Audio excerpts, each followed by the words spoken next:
Welcome to this interview with Professor David Benatar. This interview is primarily going to focus on his book, Very Practical Ethics, which he recently published, and you can find a link to purchase in the description. The book is separated into different chapters on different quotidian ethical issues. And in this interview, we focus on environment, consuming animals, smoking, language, and forgiveness. I hope you enjoy it, and without further ado, here it is. Professor David Benatar, thank you so much for joining me for this. It's great to have you. As a starter, I just wanted to ask, why quotidian ethics as the subject of a book rather than, a more broad book on practical ethics? Well, I just found out some years ago that I had been investigating a number of ethical questions that I thought fell under this category of quotidian ethics. In fact, it happened a very long time ago, and I organized a conference at the University of Cape Town called Quotidian Ethics and invited papers, and James Rachels was the keynote speaker. And I've been interested in these kinds of topics for the years that have intervened. And having edited a book on the subject about 20 odd years ago, I decided I'd like to write one.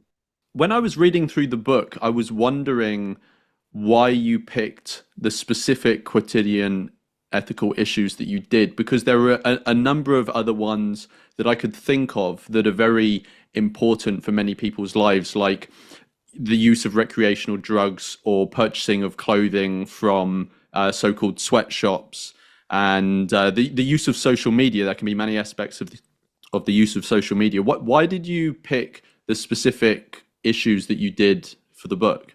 Well, the problem is that under the heading or the rubric of everyday ethics, quotidian ethics, there are just innumerable topics that one could cover.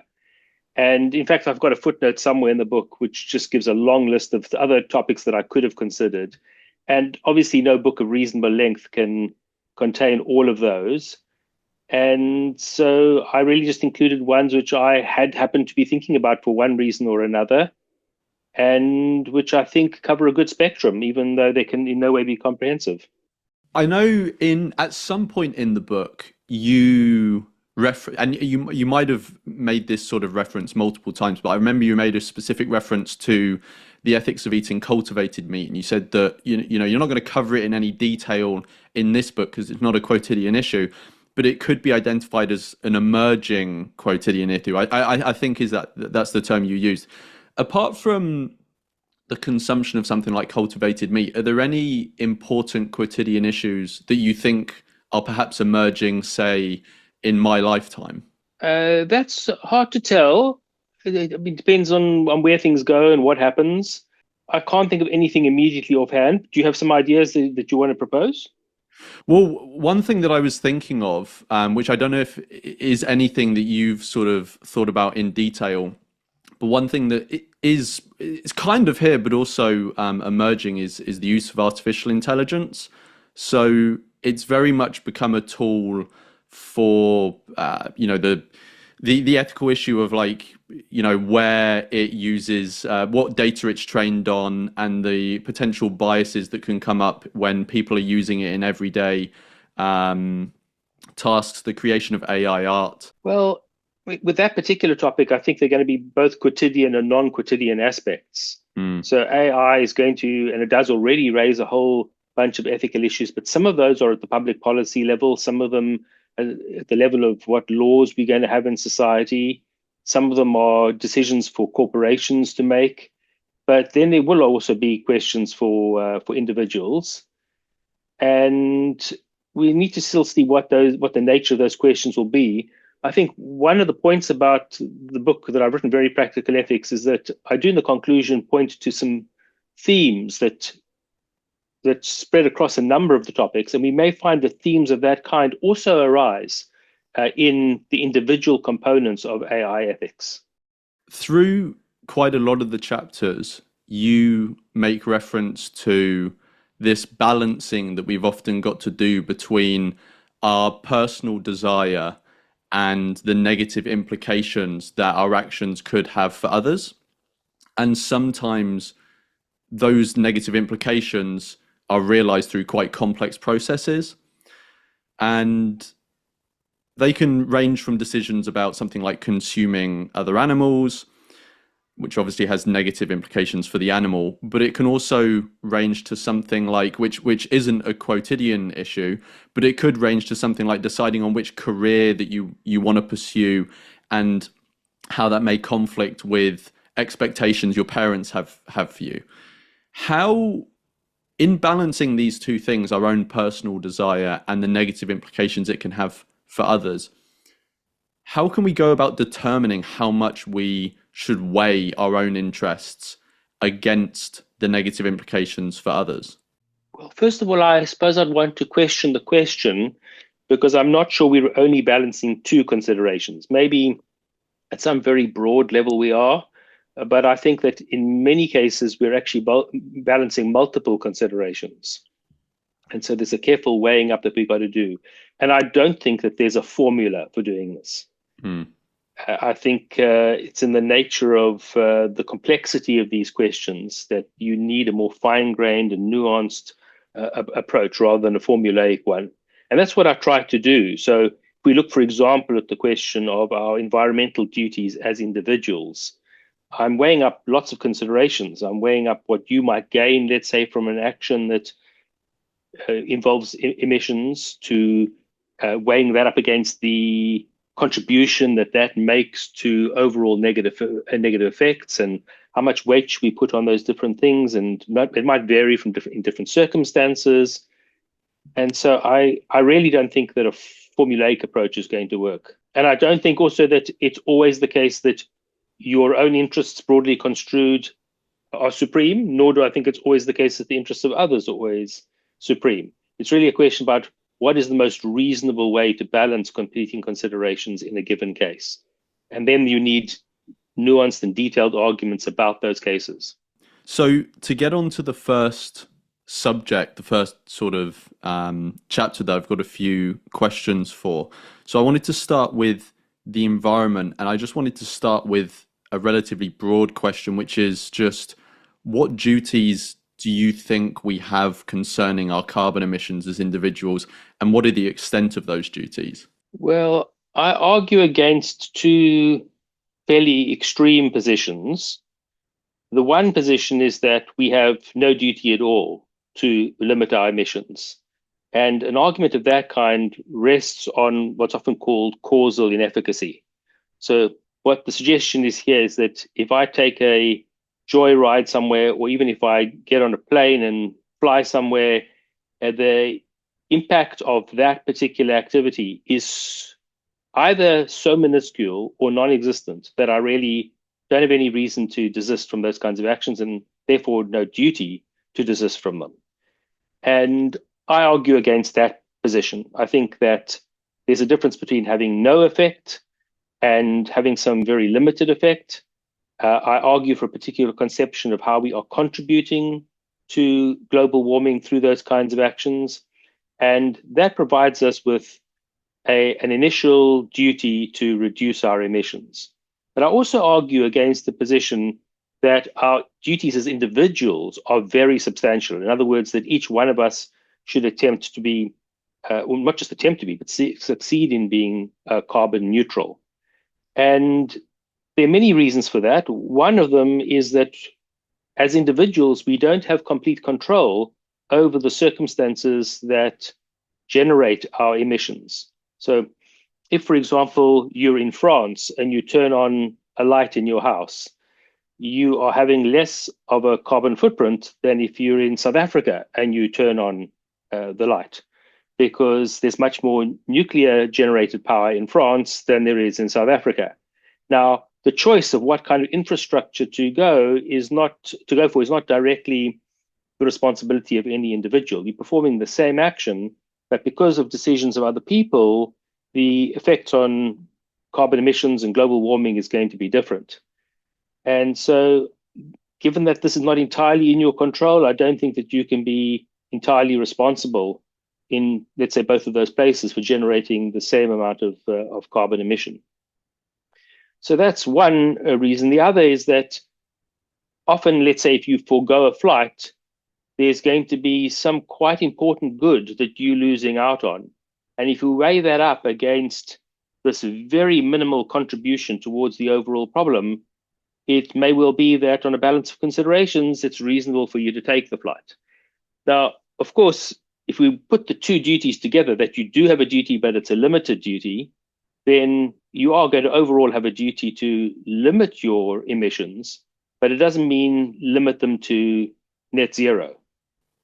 At some point in that chapter, you tackle the issue of, or the thought that some people might have, which is that someone may be making a concerted effort to reduce their own carbon emissions, but looking around them and looking at those maybe close to them or just those other people in the society around them who aren't making a similar effort and actually aren't fulfilling this duty that they have to reduce to some extent their carbon emissions.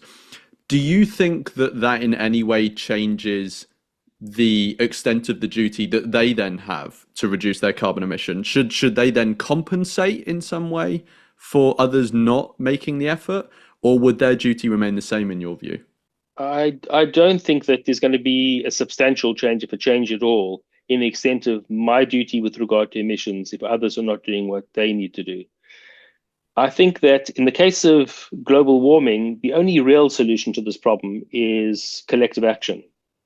And that's why I think that the main individual duty, that is to say, the main duty that individuals have, are duties of a political kind to support the establishment and maintenance of the kind of group efforts that would be required to solve this problem. It's not that you have no duties beyond that, but that's probably the most important duty that individuals have, because that's going to be the most effective way to solving the problem. And what could those positive duties look like? Well, they're not necessarily always positive, so they could be negative. So let's imagine you have a politician who is supporting in your legislature green legislation that will minimize this kind of problem. But one thing you shouldn't do is punish, in scare quotes, that legislator for supporting legislation of that kind. What often happens with green legislation is that it has short-term costs for people who are here now, but the benefits will come down the line. And very often electorates are very short-sighted. They're really concerned about the immediate impact on them and their lives, and they don't think too much about the longer-term consequences. And so one of the implications of the duty, the political duty that I'm suggesting, is that you not punish people who are taking the broader view. One thing I've seen people advocate for is donating to charities that also they purport the donation to this charity will somehow reduce carbon emissions. And so you can sort of, in the net, have maybe net zero carbon emissions, even though you are emitting in the net because your donations are responsible for a reduction in carbon emissions. Then overall, you're not actually emitting that much, or maybe zero. Do you think that there's any morally relevant difference between reducing one's carbon emissions and not reducing them, but instead trying to offset them in some way? Well, carbon offsets are notorious for their doubtful efficacy. There's so much scope for them not working that I would not want to put a lot of store on them. I think that very often they're just a way of people feeling better about themselves rather than really having an effect. So, for example, you might purchase a carbon offset, which involves, let's say, trees being planted or certain trees not being cut down. And one of the questions is, well, would the trees that are not cut down have not been cut down in any event, or is the fact that you're making the contribution leading them to not being cut down? And if they're not cut down, for how long are they not cut down? So there are a whole array of practical questions which make carbon offsets of dubious efficacy. I'm not saying that there's no possible system in which it would work, but we need to be highly skeptical of it. Now, in the past, however long, 15 years, 20 years, social media has come to dominate a lot of our communication, and it is not regulated in a way where false information is easily, should we say, moved out of view of many people who may take, accept it uncritically. Do you think that individuals have any form of positive duty to counter misinformation when they see it online, even if that is just something as limited as responding to a post that they see spreading something they've identified as false information on specifically the topic of carbon emissions? I mean, the worry with positive duties is how extensive are they? And there'll also be a question of efficacy. So if you think about all the noise that there is on the internet, and Mm. somebody says something that's false, that's either misinformation or an active attempt to mislead people or to lie, whatever the case may be, and somebody else contradicts that, that's just another bit of noise in the vast sea of social media. And so somebody might see you're contradicting that, but are they going to take it seriously? And so if you say you've got a positive duty, well, how extensive is that? It certainly can't be that you spend all your time correcting falsehoods on social media, on the internet, because you're going to spend a hell of a lot of time doing that, and it's not clear that it's going to have the kind of positive effect that you're seeking. So again, I don't want to make very broad statements. I think there may be circumstances, yes, certainly, when you've got a duty to correct information. Let's imagine something has been said and you're an authority on that subject and you've got privileged access to information and you could correct the falsehood that's been put out into the public domain. Then yes, you probably do have a duty, and it's probably a special duty that you've got in virtue of your being specially placed. But to have a very general duty to spend lots of time correcting falsehoods on the internet, that I very much doubt. I wanted to move on to the topic of smoking. So, in your chapter on smoking, you speak about these acts that you refer to as primarily self regarding acts. What do we need to consider when balancing the interests of a smoker in conveniently lighting up in a social situation, whether a non smoker is present, with those of the non smoker to, their interest not inhaling this secondhand smoke and the associated harms? Right. Well, you'll remember that there is a section in that smoking chapter on ethical issues of just smoking alone. And I think those issues would also apply when a smoker smokes in the presence of a non smoker, because they are also harming themselves. And so those considerations will apply. Then, with regard to the others, there are questions both of the harm and the offense that is caused to others. And I do think that contributing, albeit in a minuscule way, to increased risks of the people around you is very significant. And because smokers can generally get whatever benefits they get from smoking in places that don't affect non-smokers, they should avoid increasing even marginally the risk of harm to others. I also offer the offense argument, and I use the word offense here with caution because it's very different from an offense as it's used in other circumstances. So it's not offensive in the way in which, let's say, an idea is offensive to somebody, or your sexual preferences are offensive to somebody, or your religious beliefs are offensive to somebody.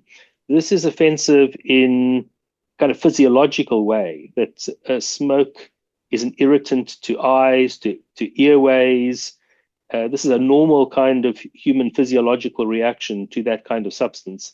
And I think that is a very strong moral consideration, especially when smokers can do their smoking in places where they're not subjecting non-smokers to the effects. Often, I mean, it's actually, well, it depends where you are in the world. It's not as common now in the UK where I'm based because, there are quite a lot of restrictions brought in about, where you can smoke. But it was, at least in the past and still is today in many areas, for there to be mixed social groups where some people are smoking and some people aren't. And I don't know the statistics on this, but at least some people do start smoking because of the fact that it's normalized in their social Mm. environment. And I wondered, what level of responsibility do you think we can attribute to the individuals who smoke in an environment where there are non-smokers for those non-smokers taking up smoking and the resultant harms that they will impose on themselves and others as a result of it being normalized by those smokers, if that makes sense. It does make sense. I think that would probably be among the weaker of the responsibilities, primarily because you've got an intervening agent there who's deciding. Now, it would be a little more complicated if you were speaking about children. So let's imagine a parent smokes and sets that kind of example to their child. Well, insofar as the child is not a fully capable agent yet and might be influenced by the parents' activities, then yes, I do think parents would bear a stronger responsibility. But if you're talking about peers, I'm obviously familiar with the phenomenon of peer pressure. But if these are other adults, then they are ultimately making the choice. It's not that you've got no responsibility for contributing towards the normalization. It's just that if we compare that with the offense considerations and the harm considerations, those would be stronger factors for me. Perhaps I should also add here that you're correct that there are countries where it's now become unacceptable, either legally or socially, to smoke indoors, let's say, in the presence of others, and sometimes even outdoors. But even in many of those places, people are often smoking when they walk on sidewalks, for example. Sure, you've had the experience of walking on a sidewalk and the person in front of you is smoking, and the odors blow back at you, and they're quite foul odors. It's not easy often to pass them on the sidewalk. And so this is an outside situation in which somebody smoking can be offensive to others. And you might say, well, this is a very minor matter when it's outdoors and mixed in with the general air. But it's not clear to me that that's nothing. I mean, let's imagine somebody were to break wind in front of you. That would be socially unacceptable. Well, why is that socially unacceptable, but smoking and having the smoke blow back at you, that is acceptable? These are the kinds of comparisons we need to make to think about whether this really is a reasonable activity or not. I think it was even maybe one sentence or two sentences in the book where you mention that we need to consider the impacts of our secondhand smoke on companion animals. And this was something I'd actually never considered before. Maybe that's because personally I've never had any companion animals, in my childhood or now. So maybe they don't come to my mind as naturally as someone who has had companion animals. But I wondered, are there any other quotidian ethical issues concerning our companion animals that you think are important to take into consideration? Yes, I think one of the big ones is what you feed your companion animals. So if you think about a vegan diet versus a diet that involves animal products, especially meat, there are going to be issues there. And these matters are simpler in the case of dogs than they are in the case of cats. But that's certainly a quotidian ethical issue that arises with regard to companion animals. I can't remember if you mentioned this in the book, but there's also related to their diet, the environmental impact of that. If you're feeding them a diet heavy in animal products, then that is going to have much more of an environmental impact than if you were to feed them a vegan diet. That's true too. So yes, I do in the environmental chapter speak about the contribution that meat eating makes to the environment. But I also say that the environmental argument against eating meat is not going to generate a conclusion that's as extensive as the considerations around animal interests themselves. So in the chapter on consuming animals, I think the conclusion there is that you ought not to be eating animals and their products, more or less at all. Maybe there are these highly rare circumstances in which it's permissible, but generally you ought not to be doing that. Whereas if you were looking only at an environmental argument, that wouldn't generate a conclusion that is quite as decisive as that. It would suggest something more like you should reduce the amount of meat that you eat, or certainly fulfilling your environmental duties would be compatible with merely reducing the amount of meat. But if you put those two arguments together, of course, you get a certain level of overdetermination of the conclusion. Like you say, generally quite rare examples, but they happen to always occur on a desert island, funnily enough. Yes, or the Andes. Yeah, yeah. So that actually leads quite nicely onto eating animals or consuming animals, because that's what I wanted to move on to next. So I just wanted to ask generally a relatively broad question, but actually from the opposite side of where I think both of our sympathies lie. Mhm. So I've been vegan for, I don't know, maybe 7.5 years now or something like that, which in the grand scheme of things is not a massively long time. But it is a long enough time to hear almost thousands of arguments against veganism, or especially the moral case for veganism. So I wanted to ask you, do you think there are any compelling ethical arguments against veganism? No, I don't. I've tried to look at as many of the most compelling arguments as I can in that chapter. Perhaps the most compelling one is that argument from causal inefficacy, Mm, that if you go into the shop and you're deciding whether or not to purchase that steak, that's going to have very little impact on animal suffering in the world, if any. And so a lot of people want to say, well, for that reason, it's okay for you to have this steak, to buy the steak and eat the steak. And as you know, I've got a long argument about why I don't think that argument is adequate. I can't remember. So obviously, the chapter on consuming animals focuses on consuming animals. I can't remember off the top of my head if you mention at all the case of animal testing, which obviously, as individuals, it's not a quotidian issue if we're directly testing on animals. In fact, the vast majority of people will probably never do that in their lives. But it may be a quotidian issue to buy products that are tested on animals or have been tested on animals. And I wanted to ask if it is a quotidian issue that someone is purchasing something that is tested on animals. It isn't always, but it is probably the case that it is for something relatively trivial. It's not going to be life-saving medicine. That's not going to be a quotidian issue. But it might be something like, I don't know, something from, hay fever medication to a moisturizer for someone who has, very bad dry skin, for example.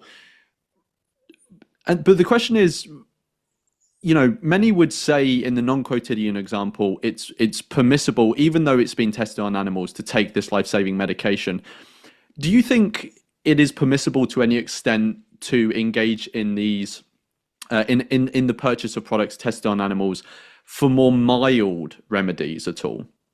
I don't think so. So let me step back a moment. So you're quite correct that the testing itself, animal experimentation, is not a quotidian ethical issue. It's not an issue that ordinary people face in their everyday lives. That's a question really for scientists and for public Mm, policy and law. But the individualized version of the problem is your purchase of or use of products that have been tested on animals. And you're correct to distinguish between medicines that are going to have very profound positive effects and then more trivial matters like cosmetics. And the first kind of case really ties in with a broader issue about the permissibility of using ill-gotten data. This is a question that's actually arisen in a highly unquotidian context. For example, the use of scientific data produced by the Nazis, obviously highly right. unethically, and or something like the Pernkopf Atlas, which was an anatomical atlas, superbly illustrated and used in many medical schools. But the cadavers were people who were killed by the Nazi regime, and so not consented to, and the bodies were produced obviously by highly unethical means. And so the question is, what do you do? This atlas is there now. You can derive certain benefit from it, and it can have benefits for future patients. Do you use it or don't you use it? And those are complicated questions, and they're not ones that I cover in the book. But I think that many of the arguments that I do raise would certainly apply to things like the use of cosmetics. First of all, you've got a choice of cosmetics here. You can use ones that were tested on animals or use ones that weren't tested on animals. And you might argue that choosing the ones that were not tested on animals has only a marginal effect. Well, then just invoke all the arguments I advanced around causal inefficacy to see why it's nonetheless appropriate to make that choice, to choose the ones that were not tested on animals. Going back to animals used for food, so some people, well, many people claim this, but only some people actually do it, which is sourcing animal products like meat or milk from these so-called, ethical farms. And apparently everyone's uncle runs one of these. So these farms, let's say for the sake of argument, they do actually treat animals very well. So given that the animal has been brought into existence, we can sort of, put that aside. While they're alive, they are being treated relatively well. They have quite, comfortable lives. Obviously, those animals are still going to be killed in practice. Obviously, they have to be killed for meat, but even in the dairy industry or egg industry, by and large, they are all killed anyway. So for some people, this will be a quotidian issue. Not for an insane amount of people, because most animal products will come from factory farming, but for those individuals, and correct me if I'm wrong, but in their consideration, it's probably going to be the badness of death, which is going to be the determining factor for whether it's ethical to buy these products or not. Maybe there are other considerations that I'm not thinking of, and please highlight them if you can think of any. But how much should they take into account this case of the badness of death for an animal like a cow when they're thinking about whether to buy these animal products? Good. So first of all, I think one other factor is the method of slaughter. So you could rear an animal as well as any animal is reared for these sorts of purposes. But then when you kill it, there are going to be more and less painless ways of killing. And often the ways that don't contaminate the meat are going to be more painful in some way. So that's certainly going to be a factor, but maybe you can still do it relatively swiftly. That does leave then the question about the badness of death. And I happen to think that death is much worse for animals than most people give credit for. But that's not a subject that I discuss in great deal in this book. It's going to be a subject that I discuss in a forthcoming book. If you don't want to go into it now, then I'm sure we can revisit that maybe in a future interview when this forthcoming book comes out. I think let's do that, because this is a very difficult subject that requires a lot of argument. And so I prefer to have laid out the argument and then we discuss it from there. In your discussion on consuming animals, although you did also discuss it in relation to other chapters as well, is this idea of scale on which harm is done. And you talk about how, depending on the scale on which a harm is done, it can influence the sort of perception of the harm that we have, or the nature of the harm itself. Can you just go into that a bit, about how the scale on which a harm occurs can change the nature of the harm itself? So if you look at the meat eating case, if you look at an individual situation where somebody wants to eat meat and there's no industry of producing meat, they've now got to kill an animal in order to eat the animal. Now you've got a very close relationship between the harm inflicted on the animal and the eating of the meat. Now, what happens is that harm gets obscured as you scale up to industrial levels of meat production. So the harm is very manifest in the individual case, and it gets obscured as you move up into industrial levels. In the climate change example, it's very different. In the climate change example, there's no harm in the individual action, because if you were the only emitter, or if there were a sufficiently small number of other emitters engaging in exactly the same kind of action, there would be no harm. The harm really only arises when the number of people making an emission of that kind or of other kinds reaches a certain threshold. So the problem emerges with scale as opposed to being obscured by scale. And then you get other kinds of cases like smoking in the presence of non-smokers, where each cigarette that's smoked in the presence of a non-smoker just adds incrementally to the amount of harm. There is some increase in risk with one cigarette and much more with 10 cigarettes and more with 1,000 cigarettes and so on. And I do think that these differences make an ethical difference. So if you think about the meat eating case, for example, I give this analogy of somebody who acquires a taste for human tears. And so they flog their slave in order to harvest these tears that they then drink. And now this is quite obviously wrong because you're harming the slave in order to drink the tears. But then I imagine a scenario in which there's now this lacrimal industry and tears are being generated in industrial levels. And you can now go into the supermarket and in the aisle of tears, you can choose what you want, if at all, to buy and drink. And I imagine a philosopher invoking the causal inefficacy argument and saying, well, these slaves have all been flogged already, and you make this purchase, it's going to do very little to contribute towards more demand for more tears, and so for the flogging of more slaves, and so it's quite okay for you to purchase and drink these tears. I suggest that this is really just sophistry. If this is not an action that you're entitled to do on the individual level, then the fact that the harm gets obscured as you scale up doesn't suddenly now entitle you to activities of this kind. Whereas if you take the climate change case, where the problem is precisely the scale, it's not the individual action, you may then have a duty to limit your emissions, but not to eliminate them entirely. I wanted to move on to language now, but actually the first question I had on language does kind of relate to this idea of the scale of harm, at least in animal agriculture.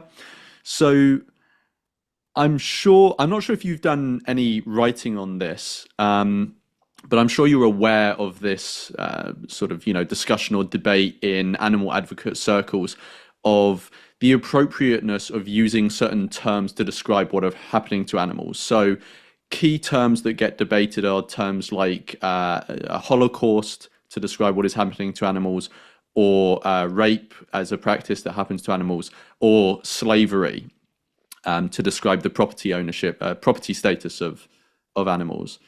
And some people, make the point on one hand to say that, using these terms may cause offense to certain groups, and they may resurface trauma. If you're using a term to denote some sort of despicable action that has happened to someone, to use it in a different context, especially when they may perceive it as, cheapening the term because this person may have a sort of lower view of animals, which I understand itself is problematic, but it may resurface this trauma for them in the moment.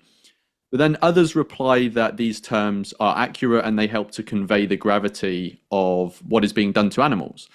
So do you have any sense of where you may land, or where is reasonable to land on whether it's appropriate to use these kinds of words to describe what is happening to animals?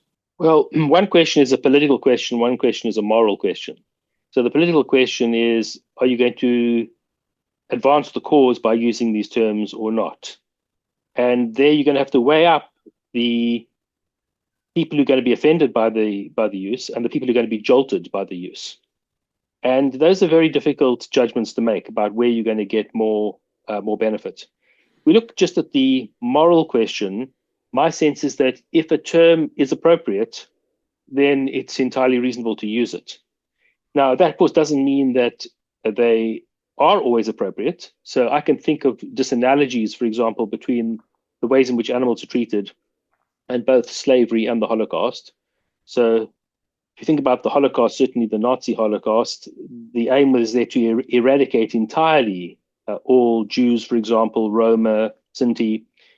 And that's not the goal in the animal industry. It's not to eliminate all of the animals. It's to keep producing them so that you can use them. So there may be aspects of the treatment of animals that have things in common with the Holocaust, but the term Holocaust is not going to be a correct term for all of the ways, for as a complete analogy, let's say, for the way animals are treated. And similar points might be made about slavery. The case of rape, for example, I think if we use many of the standard definitions of rape, not all of them, then the forced insemination that goes on in the animal industry is a kind of rape. So I think it's going to depend on how exactly we're using those terms and whether they're accurate or not. If they are accurate, I don't think that there's a moral problem per se. Yeah, and there was actually a case recently, and I think it's still ongoing, of, I believe in Australia, a case of a farm worker who was actually raping an animal.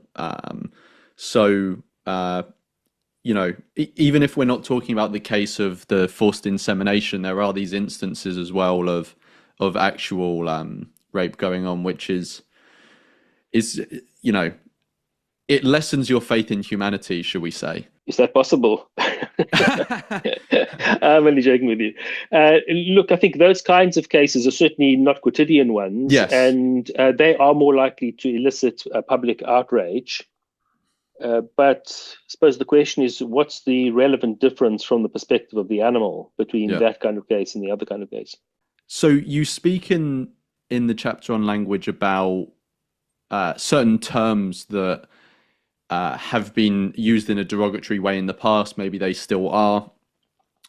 Sometimes you get these, or maybe not sometimes, but maybe like quite commonly, you get these cases where there's a derogatory term for a specific, group, whether they be a racial group or some other group.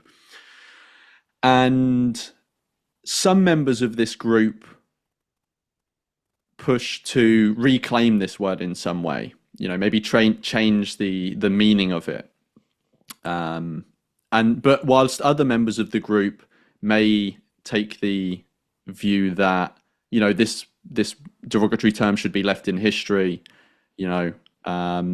and we should perhaps allow it to remain a derogatory term that is just no longer commonly in use, and not change its meaning into something positive, because maybe then it will remind us more of the things that it was associated with. How should someone outside of this group navigate that, do you think? Is there a way that we can maybe consider which avenue we should support, whether to support the reclamation of this term or support leaving it in history? Is there a way that someone can do that when there are conflicting views within the group that it's been used against? I think this is going to be highly context dependent. So one thing it'll depend on is just how bad is this epithet or this term? And they can come in degrees. It might be mildly bad, or it might be the kind of term that really cuts to the bone. That's going to be an important variable. Another one is, where are you using it? Are you using this in a kind of public forum where people don't know where this usage is coming from? It might be interpreted as a reclaiming of the term, or it might be interpreted as a use of the term in the standard derogatory way, as opposed, let's say, to a context in which you're speaking among friends who know you well, know you don't share those prejudices, know that you're using the term in a way to reclaim it. These are all factors that are going to be relevant to how you must use it. Again, I don't think there's going to be one piece of advice that I can just offer across all of these contexts. I wanted to move on to the topic of forgiveness now. And I'm not entirely sure that forgiveness is maybe even a coherent concept in this case, but I want to put the question forward anyway, because you may understand it in a different way than maybe I sort of interpret it in my head. So sometimes you'll come across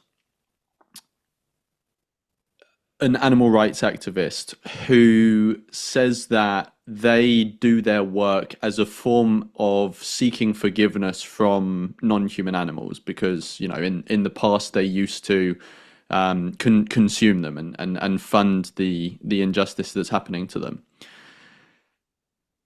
Do you think that forgiveness is a coherent concept in this sort of dynamic, when you have someone who is trying to solicit forgiveness from a group, so not an individual, and it's also a group that presumably doesn't have the cognitive capacity to give forgiveness in that way.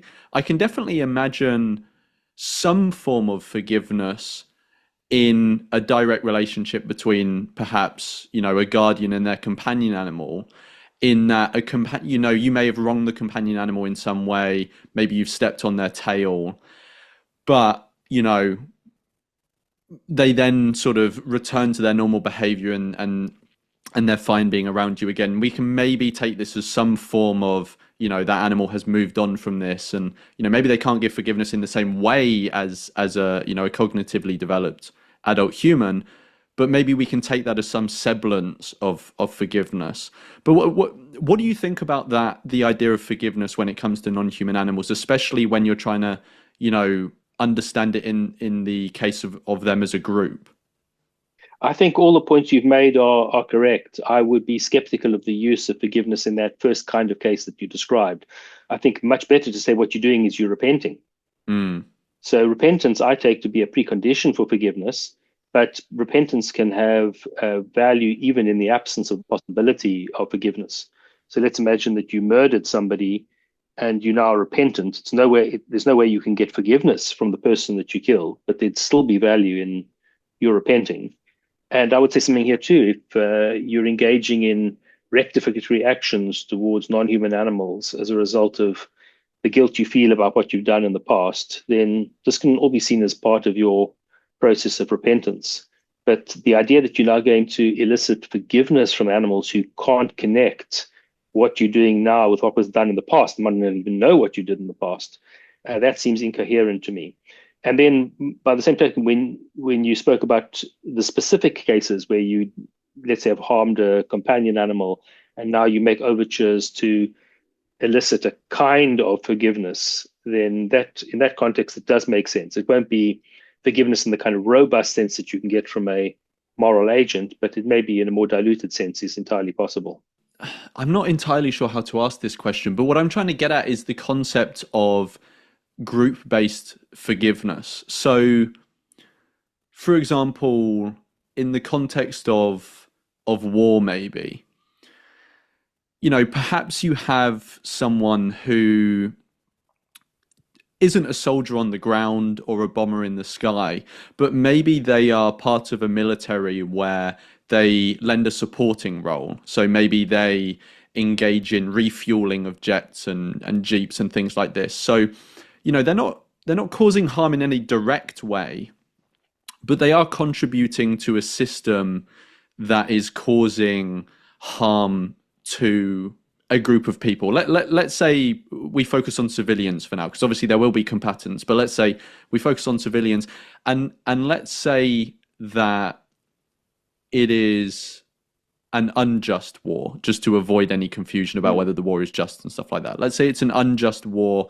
and they are participating in the army in some supportive role, and let's say they've voluntarily joined the army as well, just to clear up any confusion about conscription.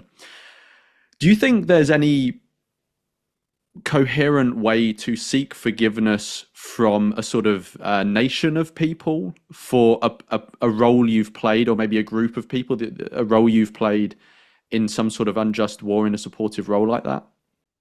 I think the question you're asking is a species of a broader kind of question, and that is whether it's possible to get forgiveness from a group. And I don't think you can in any standard way, because if forgiveness is understood as an overcoming of the negative reactive attitudes, well, those attitudes are going to exist in some members of the group and they're not in others after you've engaged in your acts of repentance and atonement. Now, there may be some kind of quasi-official way in which you could get forgiveness. So it might be that there are duly elected representatives of the group who are charged with making decisions on behalf of the group, and they might then grant forgiveness. So in that sense, you might get forgiveness from a group, but it's certainly not a paradigmatic case of forgiveness, because even in a scenario like that, there will be people who didn't vote for those leaders or people who don't support those particular decisions that they've made within that group. And they'll continue to have the negative reactive attitudes. So now I just had a sort of smattering of questions which maybe touch on different topics. And if there are any that I ask that you'd prefer to pass on, then please just say pass, and that's absolutely fine. Sure. So the first one was, if you could see everyone around the world make maybe one or two quotidian ethical changes, to their behavior, which ones would you like to see happen and why? That's a difficult question at some level. At another level, it's a relatively easy question because I've looked at a range of topics in the book, and some of them are relatively minor and others are relatively important. So if you think about particular terms that you use, like using the wrong pronoun for somebody, that's much less serious a matter than, let's say, consuming animals. And yet, of course, people's priorities typically work in the opposite direction. They tend to be much more concerned about the use of pronouns than they are about consuming animals. Now, this is not to say that we shouldn't respect people's pronouns. I've got arguments in the book for why we ought to. But if we look at the relative importance of these issues, questions of life and death and massive amounts of suffering are going to be much more than the offense that people take by the use of an incorrect pronoun. And so I would prioritize them on the importance of the issues and on how much pain, suffering, and death is at stake. And then there'll be some question about how the particular topics rank there. But things like humor, language, these are going to be much milder than questions about consuming animals and giving aid and things of that kind. Environment. What moral force does offense have? Well, again, as I indicated earlier, I think the word offense is unfortunately a very broad term. So if it's referring to the kinds of physiological effects that an action can have, something like tobacco smoke or very loud noises, things of that kind, I think that's going to factor much more than when you've got psychologically mediated harms. But even among the psychologically mediated harms, we need to draw distinctions. So there's a difference, for example, between somebody directing a slur at you where the purpose is to insult you. So that should be taken much more seriously than, let's say, somebody referring to an animal as it rather than he or she. That can be an innocent mistake, and it's not laden with malice. It may have unfortunate effects, it may reflect unfortunate beliefs, but it's not obviously a malicious thing to do in the way that offering a slur towards somebody is. And so even there, I think offense should count to different degrees. This next question is across any topic, so not just the ones that are contained in this book, although you can give an answer, that's relevant to this book. But which of your views that you've argued for across, all of your work, do you believe is most misunderstood by its critics? Yeah, I don't know where to start. I mean, so much. It's hard for me to lift out one and say that view's been misunderstood more than others, because just, I don't know, perhaps almost everything has been misunderstood in some way. And do you think there's a particular reason for that? Do you think it's just down to the follies of human psychology, or do you think it's because you tend to explore the arguments for positions that tend to be outside of the mainstream? I think the latter certainly plays a part, because if you just keep espousing the same old views that everybody's espousing, then people are going to just assume you're saying the same thing everybody else is saying, and they're not going to misinterpret it. So that certainly plays a part. But otherwise, I think there's a lot of human folly. Sometimes it's simple inattentiveness, the inability to read carefully what's being said. Sometimes it's an unwillingness even to read what has been said. I've certainly had critics who, it's totally apparent, have not read what I've written, and yet are filled with confidence in interpreting what I've said. So we're both antinatalists, and I don't know if you've come across this comment that I have sometimes seen from antinatalists, which is, and sometimes this comment is given in return to the suggestion that, there are, very strong moral arguments for not consuming animals. And sometimes you will get a response from an antinatalist that says, you know, we as antinatalists recognize that none of us chose to come into existence. We realize the importance of that.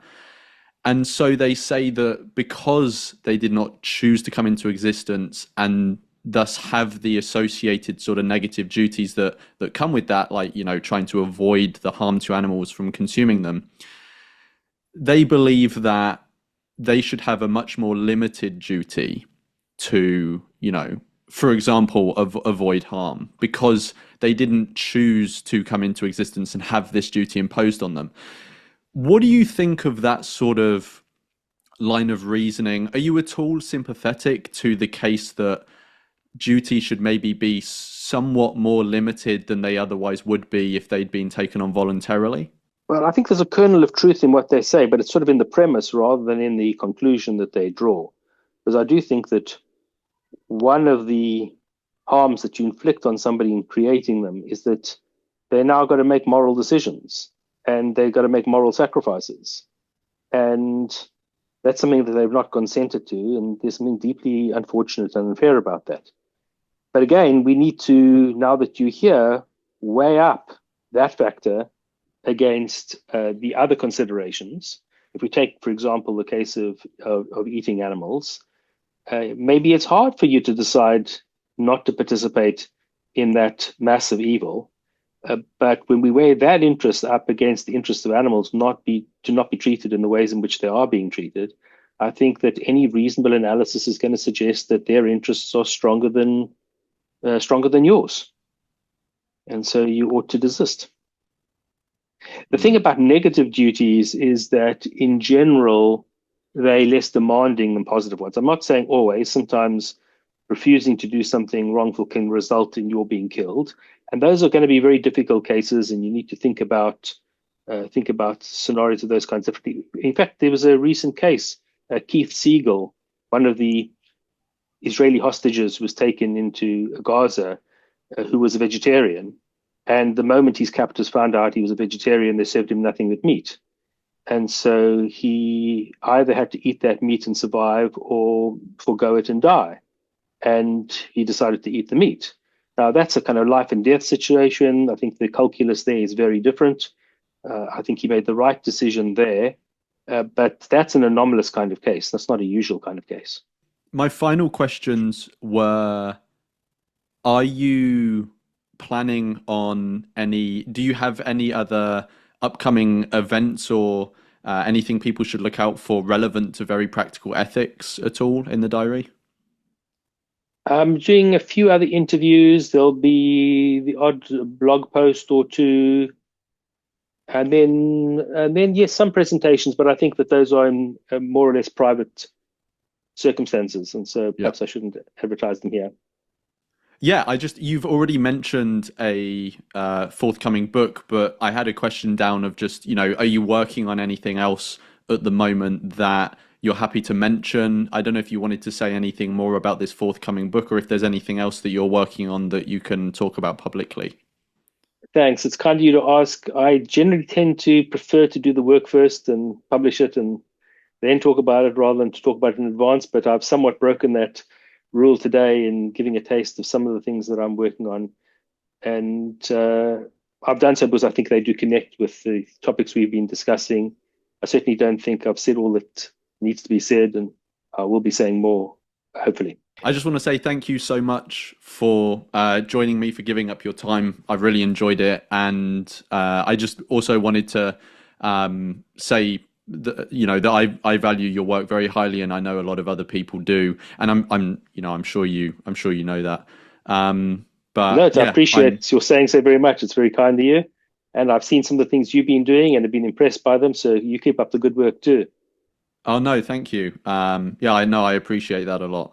And I will, because, it alleviates some of the harm that I experienced through coming into existence, if I can make such a cringy joke. No, it's a great joke. I'll take whatever I can get. But yeah, no, thank you, Professor David Benatar. Thank you so much for joining me. Thank you.